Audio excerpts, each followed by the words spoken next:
I presume happy with the performance? I didn't have no expectations here, so there was really no nerves going through the body. Coming here, I didn't expect to perform well based on the last 3 or 4 years, So I feel like I'm just... Yeah, it was. I just wanted to make a little bit of a game of it, if to be honest. I didn't even have a tip that I think would last me the tournament. Normally I get one right 2 weeks before the tournament, just because it's a long tournament. But this one I just thought, if I win a match, great. If I win 2, fantastic. If I win 3 and I need a new tip, that's a nice problem to have. So yeah, that was my mindset coming into it. And I just think this game just has a way of humbling you in so many ways. I've had it over the years, where you might go a year, 2 years, where your game's just not there and a lot of self-doubt creeps in. But this one's probably been the hardest one of all, to be fair. So it's kind of, I want to play for as long as I can. If everything went great, I could probably get 5, 6 years. If it doesn't, then I said I will still commit to 2 years and just focus on playing and just give myself every opportunity to try and finish on a nice feeling, because sport's been good to me. I love the game. That's the plan, really.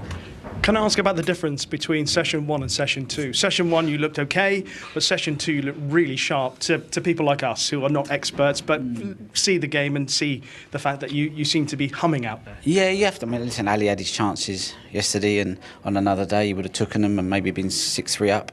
I was fortunate in that respect. Again today I had a couple of chances, but didn't quite take them. I queued a lot better than I did yesterday. So like I say, the queuing side of it is a long-term thing. I don't expect to come out of it straight away. I've given myself like 2 years really, because sometimes it's like looking for a needle in the haystack.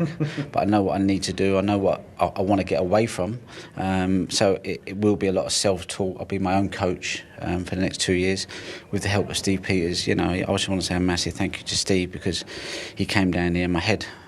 My head's okay for life, but as far as getting on a snooker table, it's been really hard. So he's helped me before I went out yesterday, and so I've got some mental tools to work with out there just for this tournament, just to kind of just keep things tight, if you like. And then also, I have to just, I'm always going to tinker.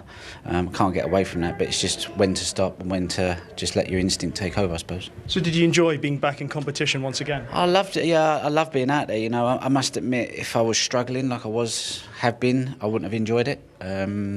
No matter where I play, what venue I play, I just kind of, it ground me down. Like I say, this game has a habit of, of humbling you in some ways, and I just had too long a period of struggling. If I had some good practice form or something to hold on to, I'd have gone, okay, great, at least my practice is good and I'm just maybe choking a bit in matches, but it was none of that, It was like, if anything, my matches were better because you just naturally dig in. But I lost the buzz for the game. I've always loved the game, but you lose the buzz for the game when you're not able to play the shots that make the game how you enjoy playing the game. I was having to bail out on a lot of shots, and there's a lot of shots I couldn't play. It's a bit like I suppose if people follow golf, you have soft, medium and hard shots. I didn't have any range, it was just one thud basically, and so I lost a lot of shots, and